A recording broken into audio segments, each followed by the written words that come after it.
स्वागत है आपका। आप देख रहे हैं खबर बिहार और मैं हूं आपके साथ प्रीति सिंह। बिहार की सियासत में एक बार फिर से विवादित बयानों का दौर शुरू हो गया है। आरजेडी की एमएलसी उर्मिला ठाकुर ने भगवान शिव से लेकर भगवान राम और कृष्ण तक की तुलना लालू प्रसाद यादव से कर दी है। मुजफ्फरपुर के गायघाट में कार्यक्रम के दौरान ही उर्मिला ठाकुर ने कहा है कि एक भगवान शिव थे और दूसरा इस कलयुग में जिंदा भगवान है लालू प्रसाद यादव। यही नहीं, उन्होंने लालू प्रसाद को राजनीति का भीष्म पितामह करार देते हुए कहा है कि जैसे भगवान राम कृष्ण और भीष्म पितामह का स्थान कोई नहीं ले सकता, वैसे ही लालू यादव का भी कोई विकल्प नहीं हो सकता।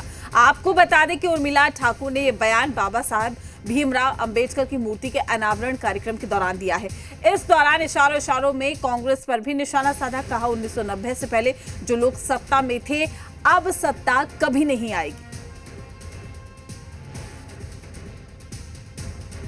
शिव के बाद अगर दूसरा कोई भगवान है, जिंदा भगवान है, आशीर्वाद देने वाले भगवान है, उर्मिला ठाकुर जैसे 5 किलो अनाज पर जिसके पिता दाढ़ी बनाने का काम करते थे, उसके बेटी को उस सदन में कुर्सी पर बैठाने वाला कोई शख्स है, उस शख्स का नाम है बाबू लालू प्रसाद यादव। इसलिए हम मां बहनों आपसे आग्रह और निवेदन करेंगे कि आज के बाद शायद आप महेंद्र और नीलम का नाम लेना बंद करेंगे। तो आपने सुना क्या कुछ बयान देती हुई नजर आई हैं। स्टेटमेंट यहां पर उन्होंने खुले मंच से दिया। दरअसल ये कहते हुए भी दिखाई दी कि 1990 से पहले जो लोग सत्ता में थे, अब सत्ता कभी नहीं आएंगे। दरअसल ये निशाना कांग्रेस पर साधा जा रहा था। दूसरी ओर भगवान से तुलना की है लालू प्रसाद यादव की, जिंदा भगवान बताया है। तो वैसे लालू यादव का भी कोई विकल्प नहीं हो सकता, उन्होंने कहा। लालू यादव को राजनीति का भीष्म पितामह बताया है। तमाम जानकारी के साथ हमारे संवाददाता प्रशांत झा हमारे साथ जुड़ चुके हैं। प्रशांत जी, यहां पर एक तरफ कांग्रेस पर निशाना साधा, दूसरी ओर ये भी कह दिया है सीधे तौर पर विरोधियों को कि लालू जी का विकल्प कोई नहीं हो सकता है, वो भगवान समान है। बिल्कुल सही कह रहे हैं आप प्रीति। जिस तरह से उर्मिला ठाकुर जो एमएलसी हैं और ये गायघाट में मुजफ्फरपुर में यह प्रोग्राम था, उस प्रोग्राम में जिस तरह से उन्होंने लालू यादव को शिव के बाद कलयुग में जिंदा भगवान बताया, तो निश्चित तौर पर यह माना जा सकता है कि आरजेडी के लोग जो अभी लालू यादव के गिर्द के लोग हैं, ये तमाम लोग लालू यादव को जिंदा भगवान बता रहे हैं और इसको लेकर के अपनी राजनीति साधने की कोशिश कर रहे हैं।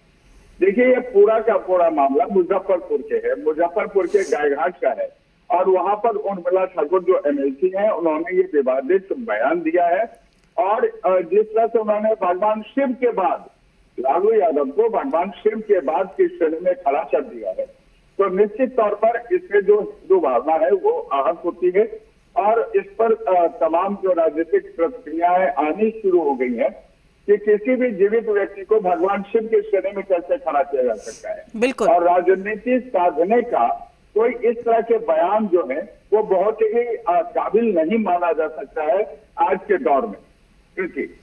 प्रशांत जी, सीधे तौर पर ये कहें तो राजनीति का जो स्तर आज जा पहुंचा है, वो कहीं ना कहीं ये बताने के लिए काफी है कि बस सत्ता की कुर्सी पर काबिज होना है, चाहे ये कहा जाए कि किसी की धार्मिक भावनाओं को ठेस पहुंचे या फिर ये कहे कि विवादित बोल लोगों को कहीं ना कहीं मुद्दा दे। बिल्कुल आप सही कह रहे हैं। देखिए, क्या है कि लोगों को शब्दों की मर्यादा, जो राजनीति की पृष्ठभूमि जिनकी नहीं है, जिनके पास कोई धनाधार बड़ा नहीं है, उनके लिए बड़ा मुश्किल होता है। और जब उनको कोई मंच मिल जाता है तो मंच पर वो शब्दों को जो प्रयोग करते हैं या जो इस्तेमाल करते हैं, उस पर उनकी पकड़ नहीं होती है और वो कुछ से कुछ उस पर बोल देते हैं। और यही वजह है कि जब जब चुनाव के दौर आते हैं या चुनावी माहौल होता है, उस समय में इस तरह के विवादित बयान आपको लगातार दिखने को मिलेगा। और ये तो अभी उर्मिला ठाकुर इससे पहले भी विवादित बयान दे चुकी हैं, कई बार दे चुकी हैं और हमेशा वो वायरल होती रही है। और इस बार जो इनका ये बयान है, कहीं न कहीं से जो सनातन धर्मी है, जो हिंदू धर्म है, जो शिव के भक्त है, खास करके अब सावन महीना आने वाला है और ऐसे में शिव को जिंदा शिव के श्रेणी में खड़ा कर दिया है। बिल्कुल। तो लोगों की भावना इससे आहत होती है, उसको ठेस लगती है।